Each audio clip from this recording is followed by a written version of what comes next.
Hi, my name is Cletus Kennelly. I'm a recording studio engineer, producer, and still a singer-songwriter. Going to talk about recording, how to best use your time, how to choose a studio, what to do during sessions, things like that. So why go if you're graduating from recording on your DAW? A lot of people have GarageBand on their Macs, and they have, which is a recording system. And so why go somewhere else instead of sticking at home? Here are some reasons. One, objectivity. There's other things. I jumped ahead of myself there. One, the studio probably has better microphones, better equipment, better sound treatment of the rooms in which you're tracking. The producer hopefully has more experience with mic placement, things like that. All that stuff that takes experience and takes better equipment, there's that. The potentially overlooked and more important part of going to a studio is you're playing for a person who has an objective ear, who's just listening to the song as the listener, and to be able to listen to which take really reaches the listener. It's very, very hard to do that as the singer. Even if you're the singer in someone else's studio, relying on someone else to have that kind of ear, to have that experience to say, yes, something really clicked in take 4, whatever it was you were locked in. And then frequently the artist says, oh, take 4? Well, I butchered that one word. I said the wrong word. No, we can fix all that. We're looking for the take with the best feel. It's very hard to find that on your own. And I know from experience, because I'm still trying to work on my record that started several years ago. Also very, very difficult aspect to recording your own music is you're switching hats frequently, constantly, between artist and engineer, producer, artist, engineer. So just as a simple example, when I've been doing the vocals for my record, I set a long pre-roll, then I leave the control room, go into the isolation booth, put on the headphones, close the door, wait for my cue, sing my bit.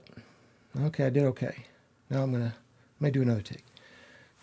Take the cans off, open the door, go set it up, another track, unrecord the one I just was recording, saving it, but taking record off of that track, going through the whole process again, going into the control room, start to sing. Oh, I forgot to mute the previous take. And there's things like this that happen all the time. So you end up being worse at both. You end up being a much worse engineer and a much worse artist because you're not fully invested in either one. You're having to bounce between them, which is extremely difficult for most people, and I dare say everyone. So that'd be the main reason to get involved with a producer who can handle the production engineering side, and you can be the artist. That's hard enough to do. Easier to do live, harder to do in the studio, where you're trying to create a vibe in a more sterile environment, and so you need someone else to have the expertise, the patience, the whatever, to kind of allow you to be in that zone. Okay, part 2 of this, how to choose a studio. There's lots of them all over the area, more than there was, 20 years ago, certainly, way more. So how to choose a studio. Obvious first option, get recommendations from other artists who recorded somewhere and had a good experience. Listen to other people's records. Whether they're on CD, which is less common these days, unfortunately, because they sound great. Listen to other people's records, and if you like the sonic quality, maybe might be a good studio for you. You don't have to like the music itself, the songs, but if you like the sonic quality, go there. Go there to at least meet, I should say. Proximity is not the number 1 or number 2 or number 3 reason to choose a studio just because it happens to be around the corner, but don't discount getting there and getting home. If you work very far from where the studio is and you're going to go for evening sessions right during rush hour, something to keep in mind. Okay, more important part of this section 2 of my little lecture here, talk to the producer of the studio. Generally, it's the person who owns and runs the studio.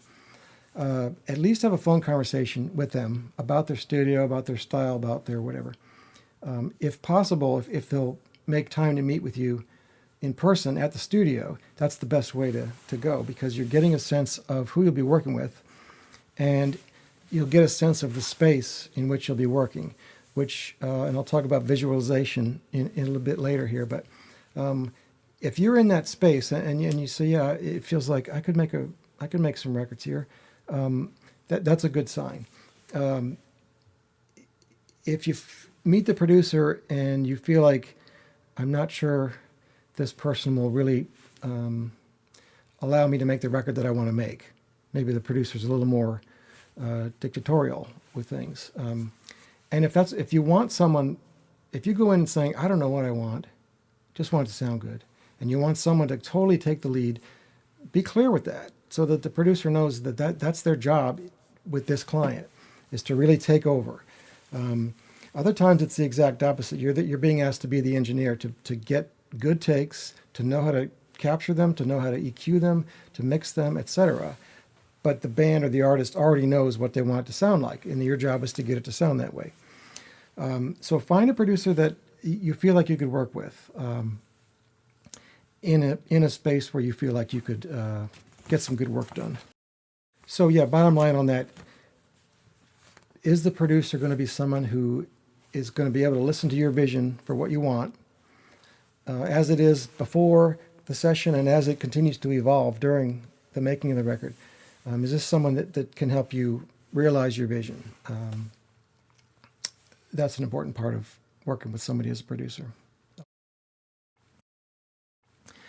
Okay, part 3, preparing for a session. This will be the longest segment of this little cleat talk here. Back to visualization and why it's important to go to the studio once before your first session. I used to work in mental health for a few years, many years ago, and I read a book called In the Mind's Eye by, I think the author was named Lazarus. And the part of the book that stood out, I think the premise of the book, which was later elaborated into that book, The Secret, that became very popular. But the point of the book was, if you visualize something, you can actually get better at doing that thing you're visualizing, even without actually doing it. They did a test study where they had, I don't know how many people, but this group was to practice a bow and arrow, archery, for a month, whatever. And this other group never picked up a bow and arrow, but they told them they had to visualize pulling back the arrow and visualize seeing the arrow hit the bullseye. And at the end, they tested them. The ones who had actually practiced did better at archery, but the other ones improved. I think it was 30%. So the bottom line being, visualizing doing that thing that they were trying to get better at was 30% as good as actually doing it, which you want to do it, of course, whatever it is, but visualizing yourself doing it and being successful at it has a great advantage. So before your session, visualize yourself in that space, working with this producer and feeling comfortable, doing your thing and sounding good, and all that. And practice at home. You can actually sing at home, pretending that you're in the studio at the time. That'll help. I'm a big believer in visualization, and it does help. It takes away some of the nerves of going to a studio as well. Besides making you more prepared, it's almost like you've done it before because you've visualized it to such a degree. Okay, so that's about that. Before your sessions, this is a very obvious suggestion, a very it seems silly to say it, but it continues to come up. Know your songs. People frequently come in and they don't know the song as well as they thought they did. Make sure you get those kinks out at home. A lot of people will come in and they realize they drop a beat in every chorus. Okay, if you could figure that out ahead of time, that'll save us some time. Bring lyric sheets. Bring lyric sheets for you, for the producer, for anyone else who's going to play on the record. So now we have the same vocabulary. So when the artist says, when you as the artist say, in the bridge here, oh, we all know where the bridge is, but visually on the paper. So it makes communication easier.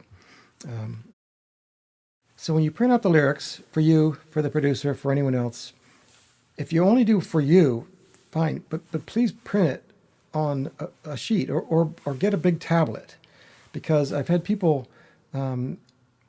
reading the lyrics that are on their phone, and when you're singing and the microphone's here and you're going like this and you're reading, and then at some point you have to scroll up because the lyrics have gotten to this point, whatever, you're not that engaged in the moment.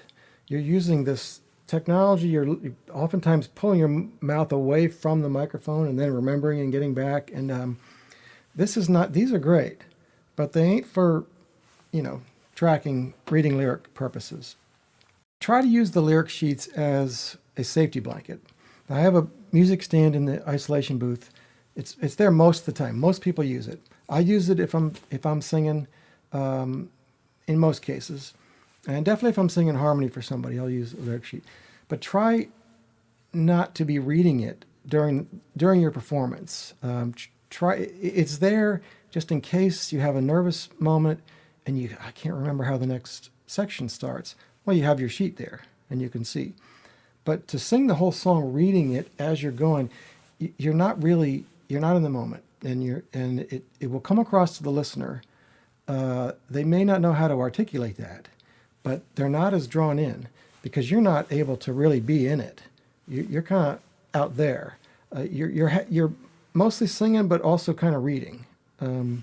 So try to know the song as well as possible before you get there. Make sure everybody in your band or any musicians you're bringing know the song. I had a band here that came in with a new lead singer. They had advertised, they found him, they liked his voice, they thought they could get along with him. He came in and he was all excited to be in the studio. He wanted to call people and have his, whatever posse or somebody to come in and like it's a big party situation, which is, a waste of your studio time, frankly. But he didn't know the songs. And he even said, yeah, I never really got to, have much of a chance to listen to these. And so the band spent at least an hour trying to teach him the song, which was, again, a waste of their time and money, but also how connected to the song can the singer be if he's being coached, minutes before. He didn't end up in the band for after that, but make sure everybody knows the song as well as they can before time, because in the end, like the more you can do at home or at work or wherever to save time in the studio, it's saving you money, and that's it's not your main goal, but it has its place, right? Nobody wants to run up your bill. Last 2 cents on that. The listener wants to hear the band, especially the singer. The listener wants to hear the singer singing to them, to you as the listener. If I'm the listener, I want to pretend this band is directing this at me. Now, in some real glitzy pop, that's not necessary. That's not what they're going for, which is fine.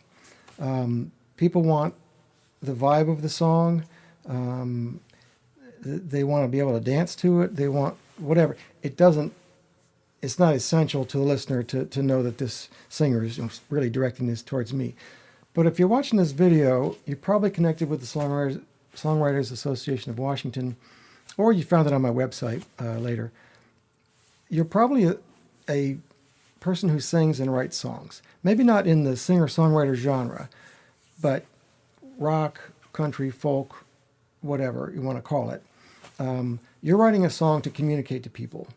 So you want the listener to feel that you're communicating as the artist, as the singer, you're communicating to people. And the more you get away from that in the recording process, the less effective you're going to be at it.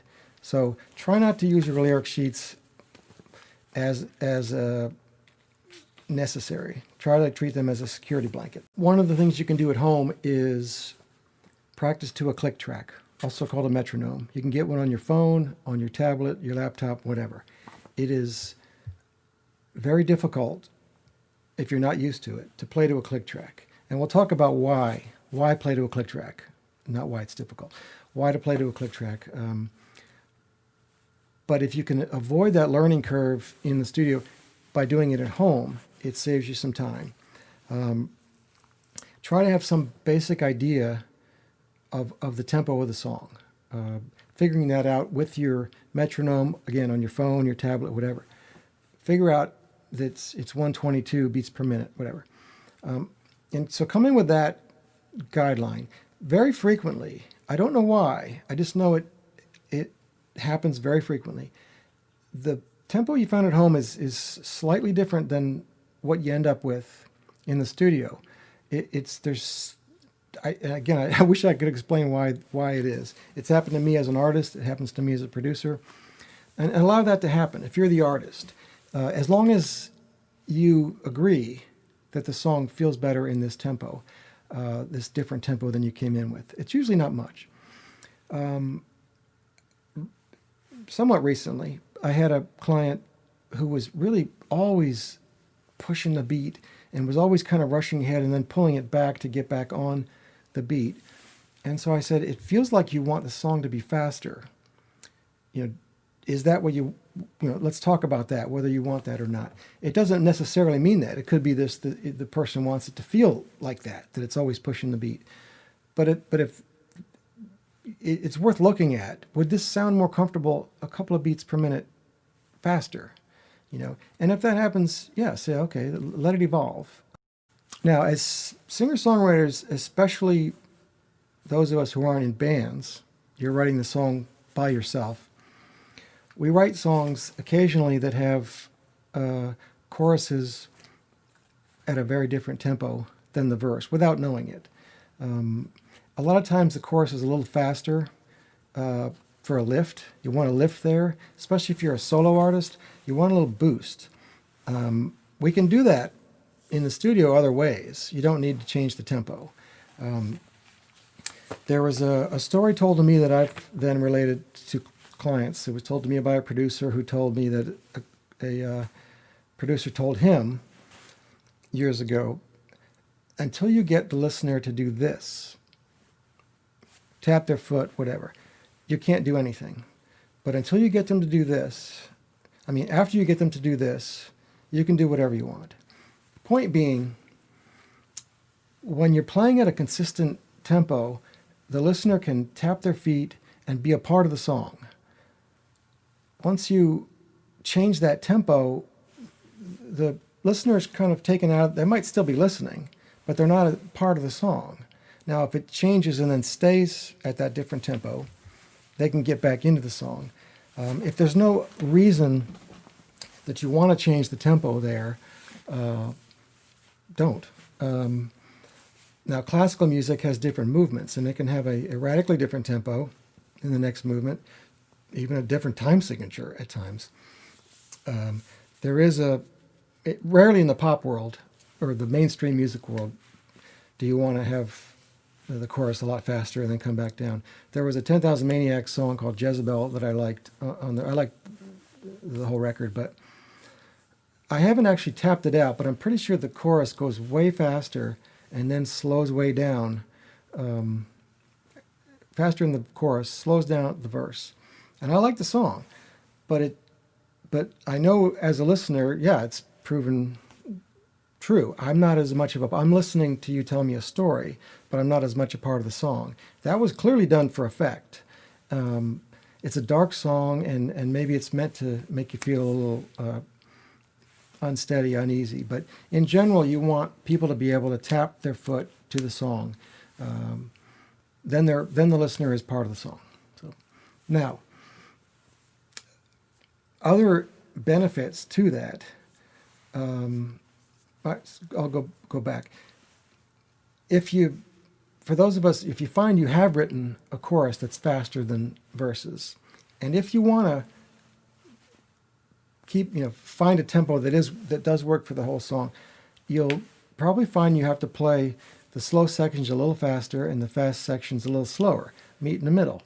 You just have to find where that middle is, and then certainly find if you can live with it. If it just doesn't sound like the song anymore, fine. We can set the click track for a different tempo in the different sections, but it's really not ideal, and so try to avoid that.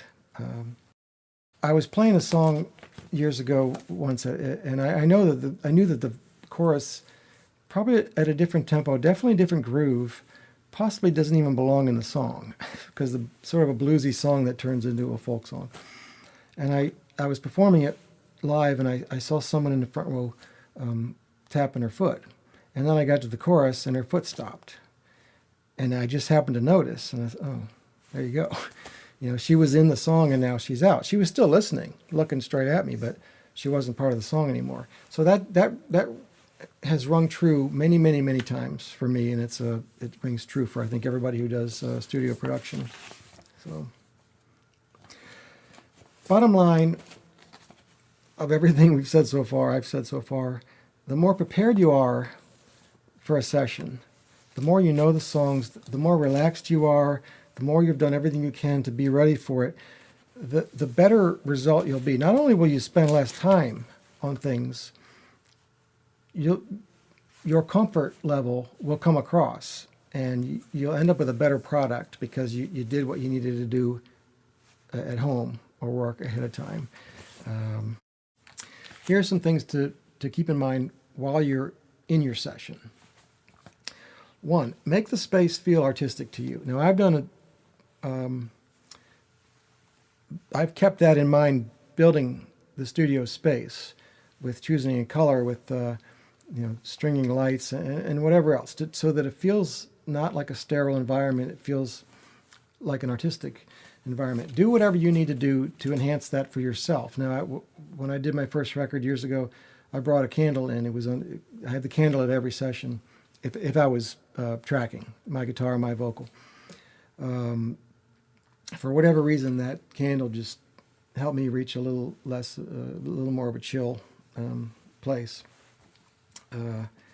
So whatever brings you there, candles, certain food, wear clothes that make you feel artistic or relaxed, or whatever you need to do. So create a space where because studios can be a sterile kind of environment. I mean, because especially when you're single tracking just your vocal, it's a little unnatural because you're not playing the guitar, you're not, there's not an audience. So try to make it as artistic a space as possible while you're tracking. 2, don't over try. There's, the phrase, perfect is the enemy of good. And there's also just the very nature of the fact that perfection in art doesn't exist. It's art, right? Let it be art. I get tripped up by this a lot. I have, back since I started recording. It was pointed out to me once by a producer I worked with years ago. You always sing better when you're warming up than you do when we're tracking. So I'm singing, he's getting the levels of the preamp and doing engineering stuff, and I'm in the main room, and I'm just singing. And according to him, it sounded good. Okay. All right, we got the level set. Now let's record. In my mind, I'm saying, okay, this is for the record. And this has to be the best take. Okay, this is it. This is it. I got to really, really bring it. And I get totally out of myself. I totally out of the song, and I'm just trying too hard, which is a bad idea. So, do the best you can, but don't ruin it by trying to be perfect. Especially now in the digital recording age, everything can be fixed so much more easily than it could back in the analog days.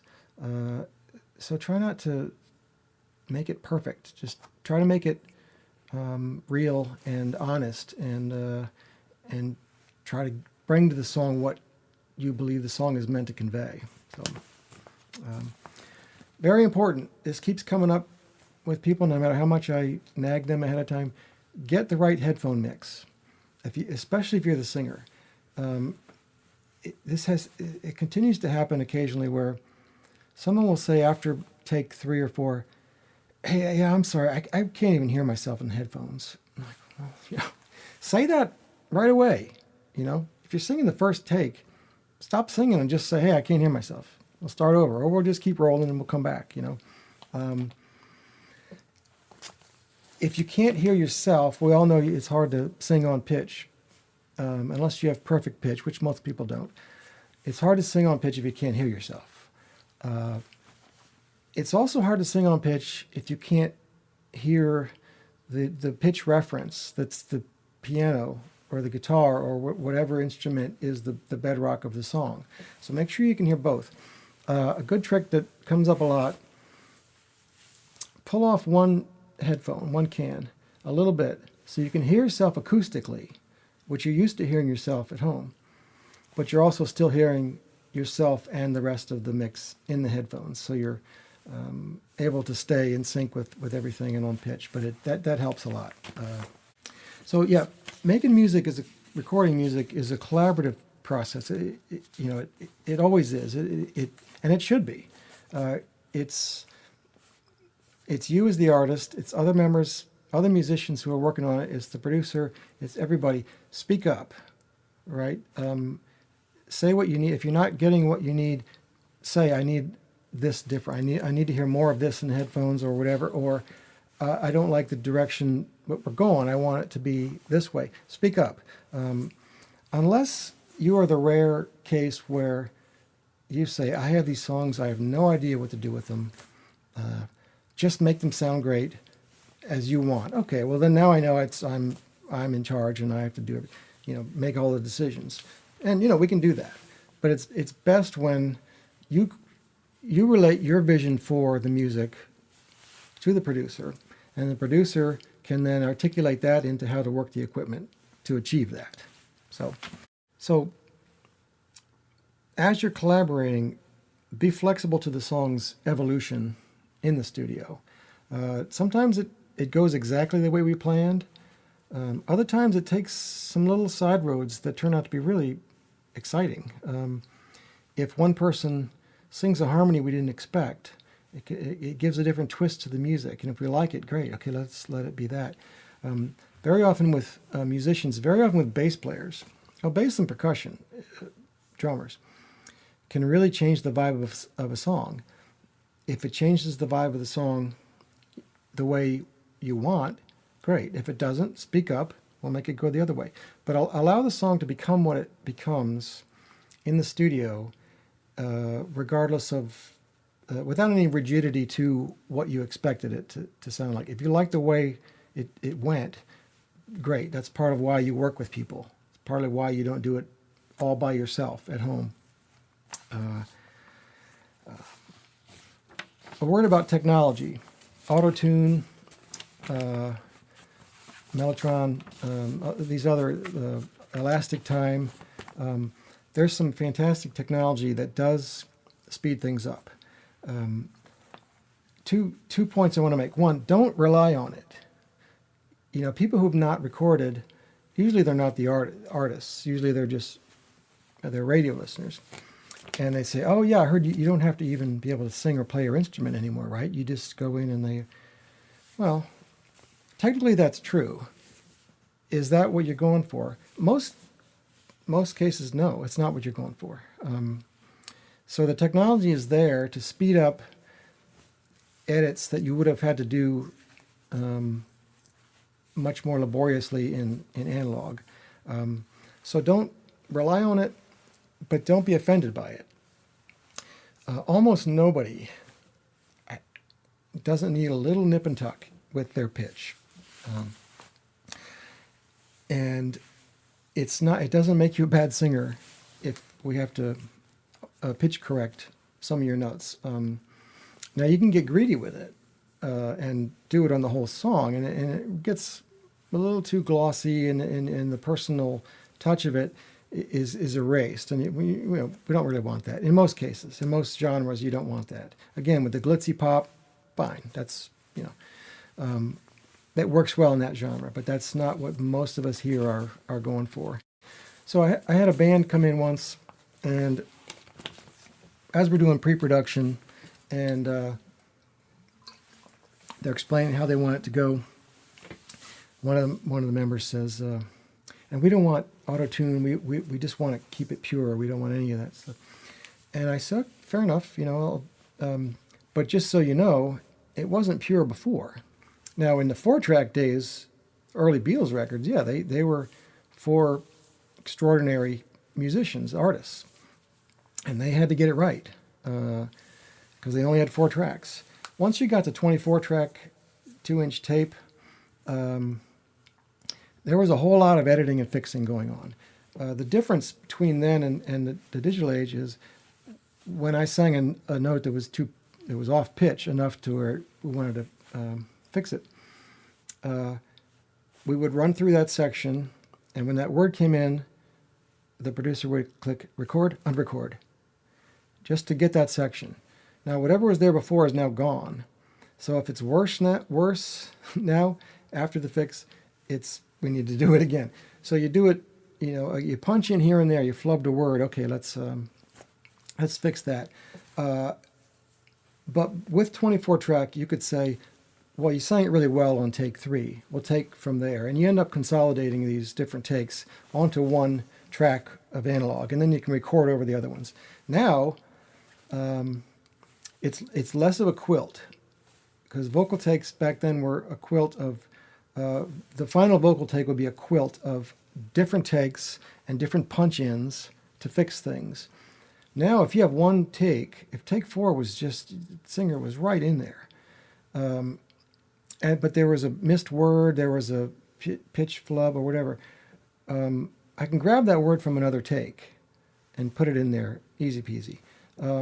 If we really like the way you sang this one really pitchy note, it's just the pitch that's off, then we tighten the pitch, and so it's a much better, it's a much less of a quilt. It's much more of, this was mostly one take. Part of the job of the producer is to listen for which take, I think I mentioned this earlier, but which take had the most connection to the listener. And frequently or occasionally, it's one take had it, and then the singer kind of drifted off later in the song, but this other take, singer took a while to find it, and then found it later. Okay, let's combine those. But in general, if you have a great take, it's less, the technology can make things much more quickly to get to the result that you wanted in analog, which it just took way longer then. So don't fear the technology, but don't expect it's going to make everything perfect. You still need to, sing and do your thing. So, okay, this is section 5. Whether or not to use session musicians versus your cousin Floyd, who just picked up the bass guitar. I said that to be funny, but I'm not putting down your cousin Floyd. He might be great. But I think the main thing that keeps people away from session musicians is, I don't want to have to pay somebody when my cousin Floyd can play bass. And my response to that is, it's great. You won't have to pay cousin Floyd. If you love the way cousin Floyd plays the bass, then great. If you just want him on there because he's your cousin and it would be cool to have your cousin on your record, great, we'll use it. But if it's just to save money, if he's not good enough, if his ability makes it take much longer for us to track his takes, many more takes, also take much longer to edit the takes, that you may end up spending just as much and getting an end result that maybe isn't as good as getting a session musician. Now, DC has great players all over the city. In Nashville, it's even more so, honestly, and they do it in a conveyor belt thing. They come in, listen to the song a few times, drummer, guitarist, bass player, listen to it, they hit record, and these are fantastic players. who are playing on your record in the morning and they're playing on Faith Hill's record in the evening. The downside of that is perhaps less of a chance to see the song evolve and to have a whole lot of input in how it's played, but it will get done very well sonically down there. But DC has great players, and most of them are up for sessions, playing drums, playing bass, playing guitar, singing harmony. So yeah, again, if it's really important to you to have your friends on your record, then we'll make it work. I have friends on my records, but they were on because I like what they bring, not just because they're my friends. So something to keep in mind. Another thought is playing everything yourself. Now, I've been working on a record for a while, and I started adding me on drums, me on piano, me on bass guitar, which are not my primary instruments. Guitar is my primary instrument. And I thought, well, this could be cool. I could do a whole record with me playing everything. And then the question I asked myself was, is it more important for me to release a record on which I played all the instruments and sang all the parts? Or is it more important that it sounds good? And I hope that question answers itself, because it's like, yeah, okay, it's not that important for me to have played everything on the record. So get people, if they're friends of yours, get them to practice the song ahead of time. It always helps. If you don't know anyone who plays an instrument and you want that instrument on your record, then ask the producer, because I'm sure we all know people who are talented and who are willing to and up for playing sessions. Either way, whether it's your cousin Floyd or whether it's a session musician or whether it's a friend who's very good on their instrument, get them a rough mix ahead of time. Let them live with the song and have ideas gestate before they get to the studio, where they'll have theoretically less time for the ideas to gestate. In the old days, it was you'd have to mail a cassette to somebody and say, hey, here's a rough mix that they'll get 2 or 3 days later. Now, if you could listen to it and work out some drum parts, that'd be great. Now with the internet age, you just email them a mix. So it's very easy, and it saves time for them in the studio, but also it allows for them to think about, especially something like bass guitar. There are very simple ways of playing bass guitar, root fifth, root third, whatever. But the bass players can do some really cool stuff if they have some room to kind of experiment outside of first position bass parts. So get them your music ahead of time and let them come in with some ideas already, rather than coming in and going, okay, what is this 1-4-5? What are we doing here? Okay, and then better results in the end if they have a chance to work it out ahead of time. Okay, the decision whether to record live or record tracks separately. Most people know what that means, but just in case, recording the guitar, recording the drums, recording the bass, recording the vocals, doing them separately so we can focus on each one, get it right, and then in the end we can mix them into a stereo mix. It'll sound great. The upsides of separate tracking are huge. It's easier to track, it's easier to edit, because there's not a lot of bleed of other instruments coming into that particular track. If there's a flub of some sort, grab it from another take, whatever. Much easier. Much easier to EQ, which is really important, because if you're, there are instruments that live in the same frequency range. Vocals and guitar live in this mid-range. You need to kind of pull out some frequencies of each to let them both be heard. Same thing with the kick drum and the bass guitar. So if it's all blended together and all the mics have bleed all over them, then it's really hard to separate sonically. It's more difficult. It takes longer, far longer mic setup and room treatments and whatever. The downside of tracking separately, if you want to call it that, is you can end up with very linear performances.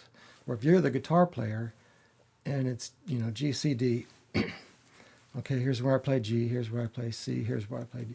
You know, you're singing the song in your head while you're playing it, but it's not quite the same as playing it while you're singing it. There's a different energy. There's an energy that's missing, I should say. So what I always try to do is get a scratch take. Acoustic guitar, if it has a DI, plug it in, don't mic the guitar, mic the vocal, have the person, the artist, sing it to the click track, and then go back and have them re-record the guitar by itself, nicely mic'd, with the vocal in their headphones. There'll be a little bit of guitar bleed, but this will let you play the guitar with the dynamics of the song, because the singer would have established that, hopefully, with the performance. Then you go back and sing it with the clean guitar, with no other vocal in it. Now you have a live feel, but much easier time tracking and editing. So that one scratch, it doesn't even have to take that long. So the scratch take, or the scratch tracks, guitar and vocal, allow you to get eventually a live feel once you retrack the guitar and the vocal separately, rather than just everybody reciting the songs. And that's the big danger in recording, is not performing the song, not living in the song and really giving it, bringing it, trying too hard to be perfect, whatever. This, now you're playing the guitar to this vocal that has all the dynamics that the song has. And then everybody that plays on top of that builds on that dynamic. So I highly recommend Scratch Track. Now, recording live is possible in terms of, meaning everybody's playing at the same time, everyone's recording at the same time. Much more difficult to get separation of instruments, just like I was talking about. Different, more difficult to EQ. There's bleed in everything. No matter how well you mic it, there's going to be some of everything in everybody else's mic. So it's possible, but in general, you come to a recording studio to get a clean recording, and you leave the live, gritty performance to the stage. Now there are some genres where maybe punk and maybe some really hardcore folkies, they want all the little scratchy things that I would want to fix as the engineer. But no, they want to leave because that's grit. Okay, fair enough. But recording a band live, recording you singing it and playing at the same time live, it's just a better idea if you can get those tracks separately. Tom Petty, in the Sound City documentary about the recording studio in LA, talked about, I think it was Jimmy Iovine, I don't know how you say his name, Iovine, producer of the record. I think it was Petty's first record.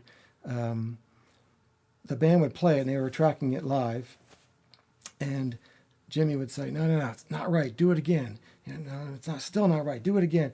And he said, Tom Petty tells the story, we played, I think it was the song Refugee. We played that song I think it was the 57th time when we finally got it right.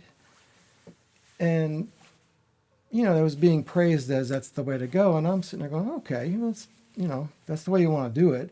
If you have the patience and the time to do it that many times, fair enough. But it probably would have saved a whole lot of time and sounded just as good if you did some of that separate tracking.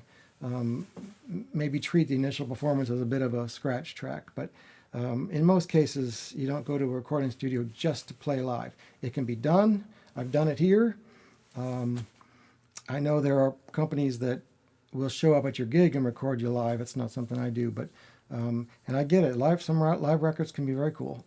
Now, if you are a band, I always try to do it this way if they'll let me. The band play it live, but have the bass guitar and the electric guitar go direct, either from the amp out jack or into an amp simulator that I have, and so that you're playing it live. If it happens in the end you like the amp modeling software, where it does sound like you want it to sound, great, we'll keep those tracks. They'll be clean because they went in direct. If you don't, we can retract them. But because they went in direct, either way, they're not bleeding all over the drums. I've done that, and I've had the singer in the control room, which has been sound treated just like the live room. And I think we've used those for the several times, I guess. But if nothing else, this can be the band's scratch track, because what will be in the drum mics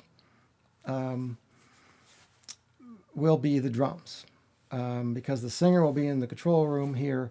The sound is not reaching the drums, the bass and guitar coming through the headphones, but it's not being shouted in the live room.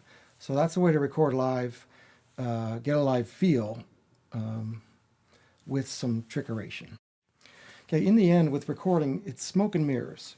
In the end, you're trying to get the listener, in most genres, to feel like this artist or this band is playing live now, and they're playing for me, and I'm listening, and I'm a part of it. Regardless of how we got there, that's the end result. You want that smoke and mirrors thing. You want that to feel like what you're listening to is a live performance by an artist singing to me. Again, glitzy pop, don't necessarily need that, but rock, folk, country, people want to be sung to. Hip hop, R&B, that's a very direct genre where the singer is trying to really reach you, sometimes shake you, so that's in the end. So how we get there is not that important to me. In the end, whether we're separate tracking, live tracking, whatever, editing, melodyne, elastic time, in the end, if it sounds like a cohesive performance, then we've done our job. So, okay, some final thoughts on this. I just have a few.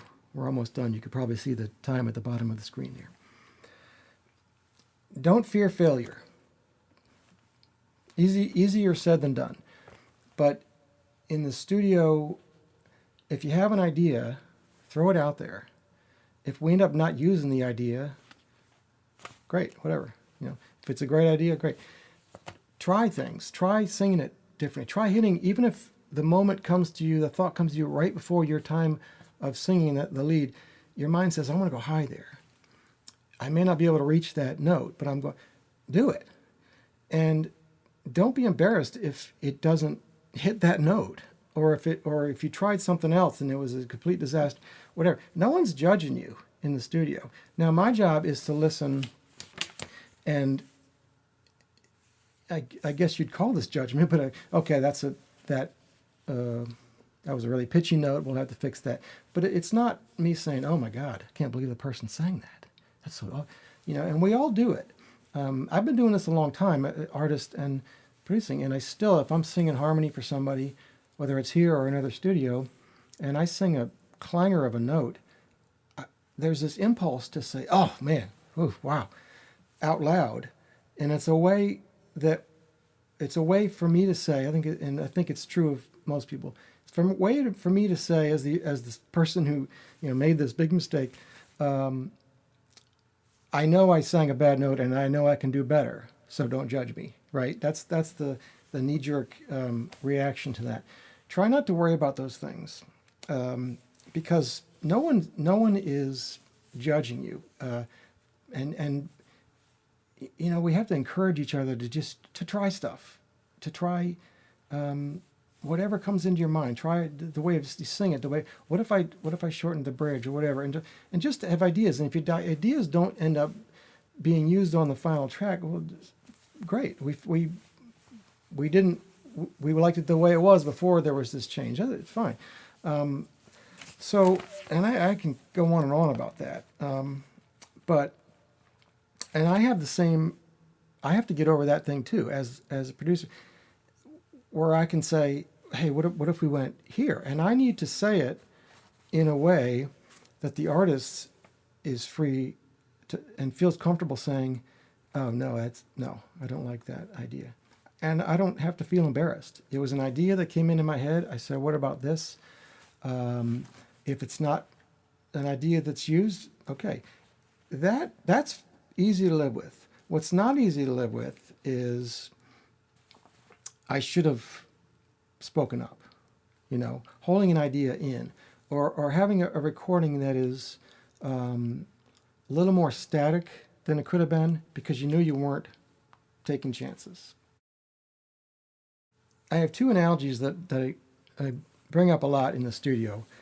Usually when it's the singer and I'm soloing the voice because I'm editing the voice. And a lot of singers cringe because they can hear they're off pitch or they don't like the sound of their voice, which is true of many very good singers, which makes me feel better because I don't like the sound of my voice. Some people like the sound of my voice, and I don't know why. But I have to get over that as a singer, right? I have to say, well, for whatever reason, some people like me, so I sing because I love to sing, not because I think I'm a great singer. I'm getting off track there. My first metaphor is that mirror I've seen in people's homes. I guess people use it to put on makeup. One side is normal. The next side is this really up close, zoomed in mirror where you can practically see your pores breathing. And I imagine if you look in there, I think I must have once, because I understand why I came up with this analogy, that you think, wow, I look horrible. Like, look at you could see every crease, every scar, every pore, and that's what recording can be like. That's what the editing mixing part can be like, because we do have to really microscopically analyze what's going on.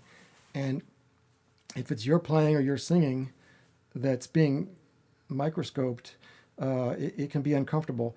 But in the end, people don't see that side of the mirror. They see this other side of the mirror, or actually probably that mirror from much farther back if you follow the way I've drifted here.